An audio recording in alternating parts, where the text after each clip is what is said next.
United States prosecutors have brought charges against Mexico's Sinaloa State Governor Ruben Rocha Moya and 9 current and former officials, accusing them of links to the Sinaloa drug cartel in a move that could strain relations between the two countries.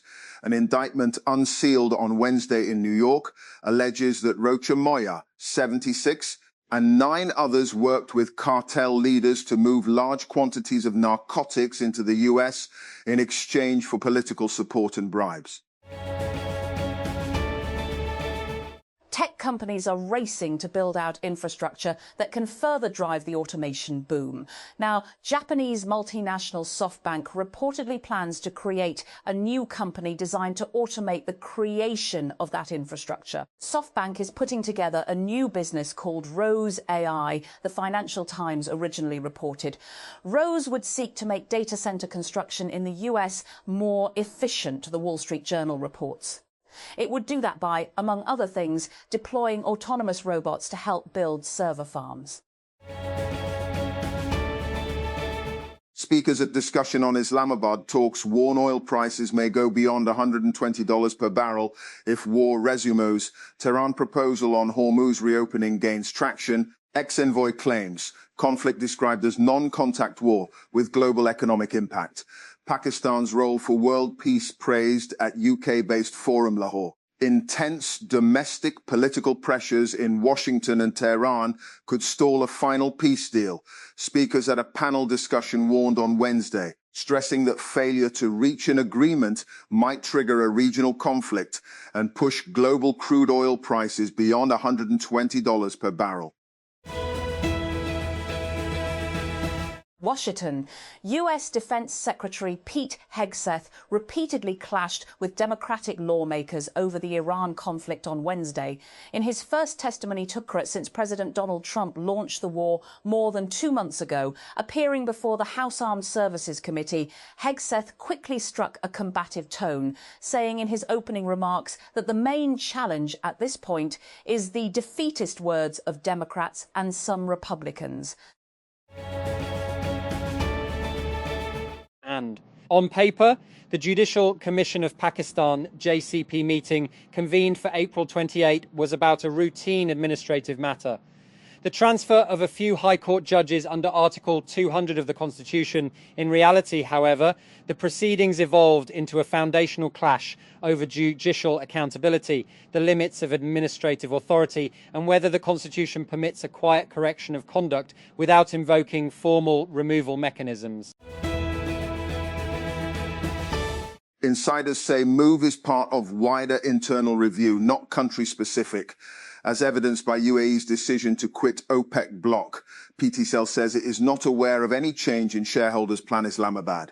A leading business group from the Middle East is said to be in the process of reviewing its exposure to Pakistan's telecom sector as part of a broader portfolio optimization exercise that could potentially lead to its exit from the Pakistan Telecommunication Company Limited, PTCL. King Charles and Queen Camilla laid flowers at the September 11 memorial in New York in a somber moment during their state visit to the United States. It is the first time that the royal couple have been to the site, which remembers the nearly 3,000 people who lost their lives in the attacks of 25 years ago. A landmark royal commission into anti-Semitism called in the aftermath of the Bondi shooting has recommended that gun reforms be prioritized and policing arrangements for Jewish holidays extended to other Jewish festivals. The commission, Australia's most powerful form of public inquiry, was announced in January, 3 weeks after 2 gunmen opened fire at a Jewish event at Bondi Beach, killing 15 people. And Amazon was one of several tech giants that on Wednesday beat Wall Street's first quarter earnings expectations, offering more financial evidence that the AI boom continues to reward companies that supply the picks and shovels. And Amazon's cloud business is the latest example. Amazon Web Services, buoyed by its role in fueling the AI boom, saw its net sales increase 28% year over year, climbing to $37.6 billion, the company said Wednesday. and it was the fastest growth rate for AWS in 15 quarters, Amazon president and CEO Andy Jassy said during the company's earnings call.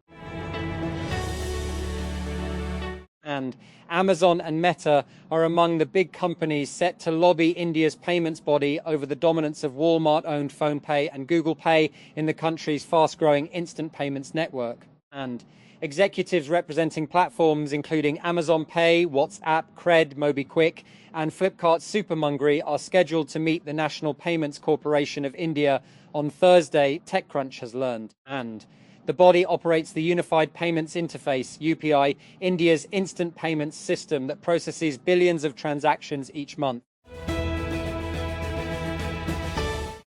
US singer D4V has been accused of purchasing multiple tools online, including chainsaws and a shovel, after prosecutors say he stabbed a teen girl to death.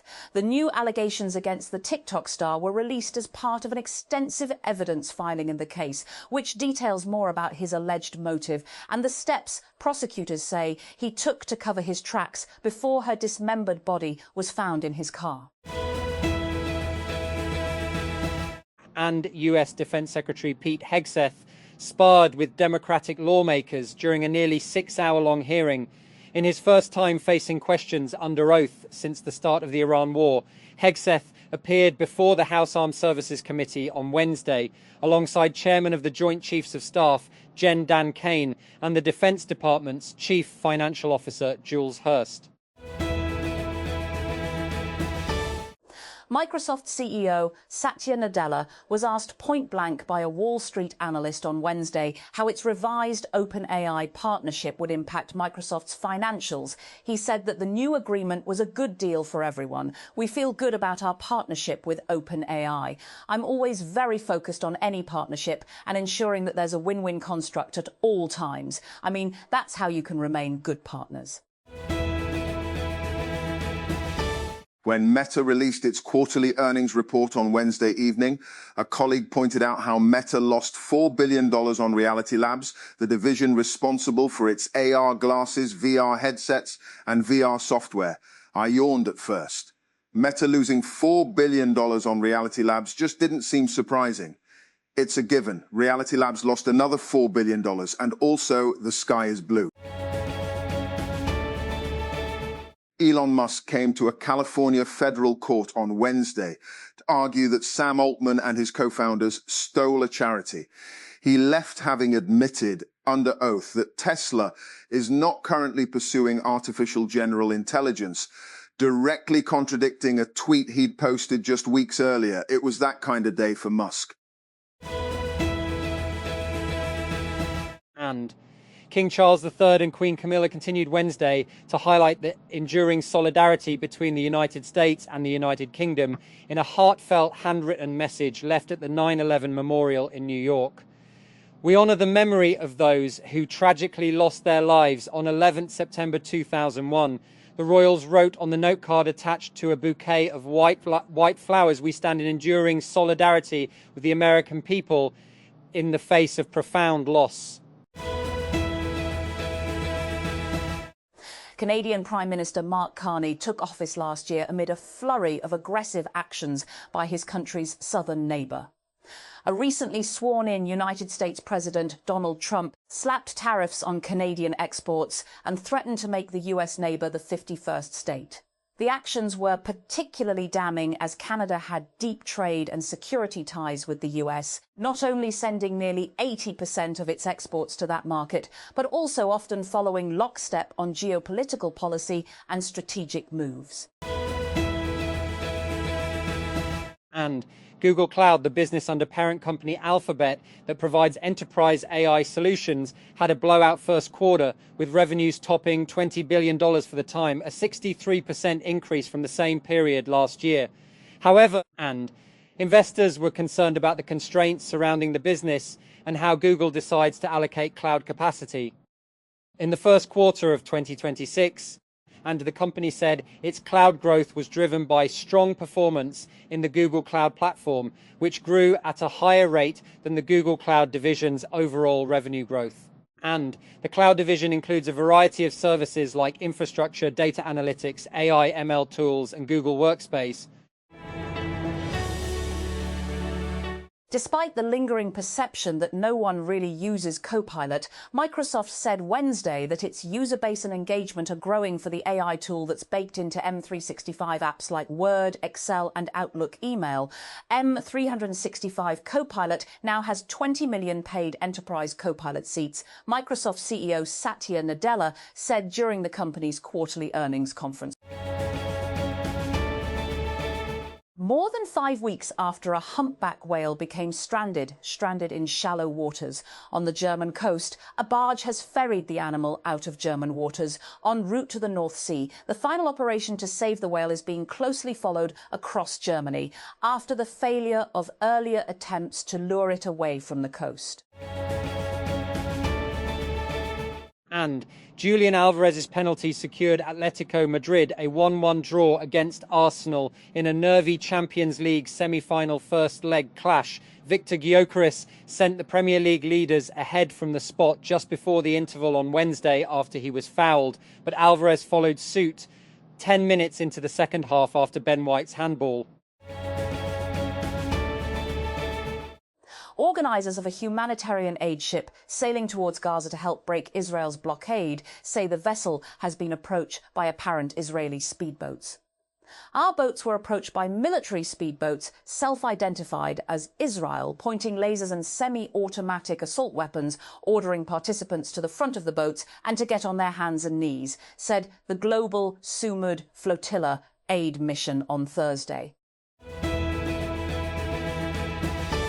And Mali's Tuareg rebels, involved in a continuing uprising, including the assassination of the country's defense minister, have said they want to drive the military government's Russian backers out of the country. Mohammed El Maulud Ramadan, and a spokesperson for the Azawad Liberation Front FLA, and told the AFP news agency during a visit to Paris to meet French security and defense officials that his movement's objective was for Russia's Africa Corps to withdraw permanently from the country. And tech billionaire Elon Musk has taken the stand for a second day in a landmark United States trial against Sam Altman, a fellow OpenAI co-founder whom he accuses of betraying promises to keep the company a non-profit dedicated to humanity's benefit. The trial centers on OpenAI's 2015 founding as a non-profit that later evolved into a for-profit venture. Ukraine has asked Israel to seize a vessel carrying grain it says was stolen from areas occupied by Russia, its top prosecutor said, amid a diplomatic tussle between the two countries over the shipment. Ukraine's prosecutor General Ruslan Kravchenko said on Telegram on Wednesday that the vessel Panomitis was headed to the Israeli port of Haifa with grain, some of which was shipped from Russian-occupied regions of Ukraine. And the United Arab Emirates is quitting OPEC, and the oil-producing bloc is losing one of its most important members. This comes during the worst global energy crisis of modern times, caused by the US-Israel war on Iran, which has hit the UAE hard. Florida's Republican-dominated state legislature has approved a new congressional map, the latest salvo in an unprecedented national battle of redistricting before the midterm elections in November. The vote in both the Florida State Senate and House on Wednesday comes just days after Florida Governor Ron DeSantis unveiled the new map, which heavily favors Republicans. And nobody said building a fusion power plant would be easy. Physicists and engineers have been working for decades to crack the problem. But over the last year or so, fusion startup Zap Energy took a deeper look at its pathway to a working power plant and decided that it would be quicker to build a fission power plant first.